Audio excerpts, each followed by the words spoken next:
Sir तुमचा insurance आहे? नाही. करून घ्या. याचा फायदा मला काय होणार? सर इन फ्युचर तुमचा ॲक्सिडेंट झाला तर तुमचा दवाखान्यातला सगळा खर्च आमची कंपनी देणार. आणि ॲक्सिडेंट मध्ये मी मेलोच तर? मग लाईफ इन्शुरन्स करा, मेल्यावर पण सगळे पैसे मिळतील. मग लाईफ इन्शुरन्स करून ॲक्सिडेंट मध्ये मी मेलोच नाही तर? मग एक काम करा, दोन्ही इन्शुरन्स करा. दोन्ही इन्शुरन्स करून ॲक्सिडेंटच झाला नाही तर? हे बघा सर, मृत्यू एक दिवस येणारच आहे. तुम्ही मेल्यावर तुमचे सगळे पैसे तुमच्या बायकोला मिळतील. माझ्या अगोदर माझी बायको मेली तर? कसला माणूस आहे हा, बायकोला पण मारतोय. बरं एक काम करा सर, तुमच्या बायकोचा पण इन्शुरन्स करून घ्या. तुमची बायको मेल्यावर त्यांचे पैसे तुम्हाला मिळतील. मग समजा आम्ही दोघं पण मेलो तर?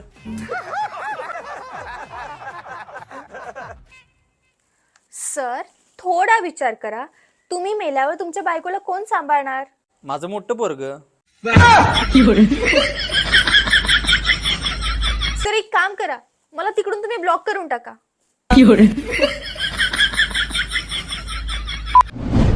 तू किती वाजता उठतोस? 11 वाजता. इतका लेट?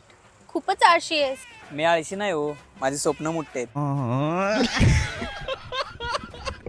बरं तू लग्न कधी करणार आहेस? साखरपुडा झाल्यावर.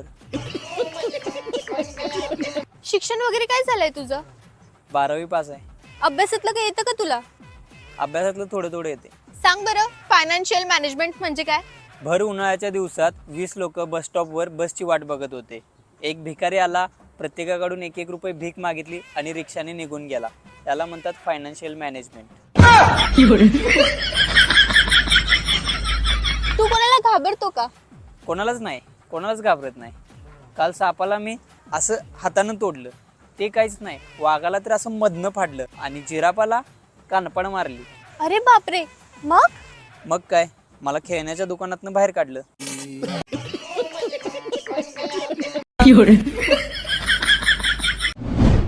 तुला कसा मुलगा आवडेल? मला कष्टाळू आणि अभ्यासू मुलं आवडतात. कष्टाळू आणि अभ्यासू? मी लई कष्ट घेतले. माझी परिस्थिती नव्हती. पावसाळ्याचे दिवस होते, पाऊस खूप पडायचा आणि त्याच्यामध्ये वीज पडायची ना, त्या विजेच्या उजेडामध्ये मी 4-5 धडे वाचायचो. नंतर पावसाळा संपला, आता काय करायचं? मग मी दगडावर दगड आपटून ज्या ठिणग्या निघतात ना, त्याच्या उजेडाखाली अभ्यास केलाय. पण मी अभ्यास आणि कष्ट घ्यायचं नाही सोडलं. नंतर अभ्यासाचा लोड इतका झाला की दगड आपटायला वेळ मिळत नव्हता. मग मी एक वही जाळली आणि त्याच्या उजेडामध्ये मी 5-6 धडे वाचून काढले. पण मी अभ्यास आणि कष्ट करायचं नाही सोडलं. नंतर वह्या संपल्या जाळून जाळून. आता काय करायचं? मग मी काजवे पकडले आणि बरणीमध्ये कैद केले आणि त्या काजव्याच्या उजेडावर मी अभ्यास केला. अरे मग एवढाच अभ्यासाचा शौक होता तर दिवसा अभ्यास करायचा ना.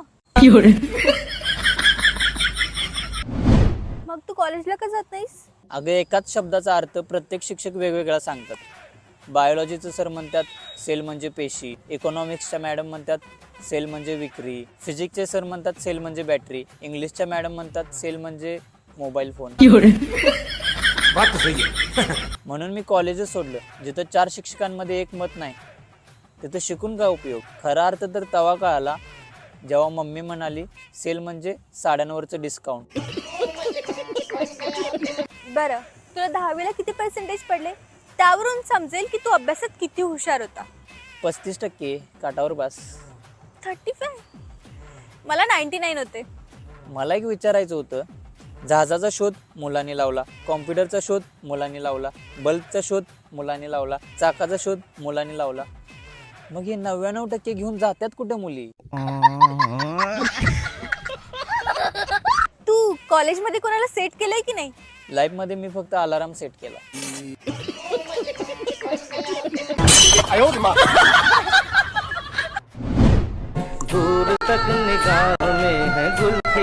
अरे आमच्या गणिताच्या मॅडम. नमस्कार मॅडम. नमस्कार. नमस्कार. अरे तू इथे राहतो? हो इथेच राहतो. बरं इथे भाजी मंडी कुठे आहे जवळपास? मी आता इथे राहायला आले. इथलं काय माहित नाही ना. इथून सरळ जा, 2 रोड दिसतील. एका रोडला एक्स माना, एका रोडला वाय माना. काय मानायचंय ती माना, पण ह्यो रोड सोडू नका. पायथागोरसचा थेरम वापरून पहिल्या बाजूचा वर्ग अधिक दुसऱ्या बाजूचा वर्ग बरोबर करणं याची जी किंमत येते तेवढ्या डिग्रीनं आपल्याला टर्न मारायचं. Sine theta plus cos theta हे गुणसूत्र वापरून पावले टाकत जा आणि 200 मीटर मध्ये किती पावलं होतील ती मोजा आणि त्याला 3.5 ने गुणा करा आणि चालत राहा. समोर मच्छी मार्केट आहे, तिथे एक नाला आहे, त्या नाल्यावरून तुम्हाला उडी मारायची आहे. पळत येऊन 8.5 प्रति किलोमीटर वेगाने तुम्हाला उडी मारायची. -4.3 अधिक 2.5 कंसात 80 डिग्री अँगलने तुम्हाला बेंड व्हायचंय. समोर बाजारपेठ आहे, आज बाजार नसतोय, त्यामुळे तिथल्या भाजीपाल्यांना आपण एक्स मानू. जर मुलांनो तुम्ही मन लावून अभ्यास केला तर तुमच्याकडे मोठमोठ्या गाड्या असतील, बंगले असतील. मग मॅडम तुम्ही मन लावून अभ्यास नाही केला, केला बेटा? मग तुम्ही का रिक्षात नाही येताय?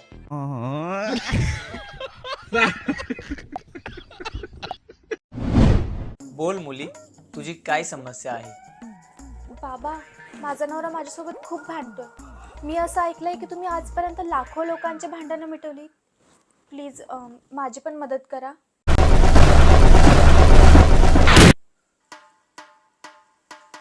हा घे मनी. जेव्हा तुझा नवरा कामावरून घरी येतो तेव्हा हा मनी तू तुझ्या दाढेखाली दाबून धरायचा. दाताखालून मनी बाहेर आला नाही पाहिजे, नाहीतर भांडण होत. 7 दिवसानंतर. थँक्यू बाबा, या जादुई मणीचा खूप फायदा झाला. या 7 दिवसामध्ये आमचे एक पण भांडण नाही झाले. फायदा जादुई मनीचा नाही तर तोंड बंद ठेवण्याचा झालाय. एवढं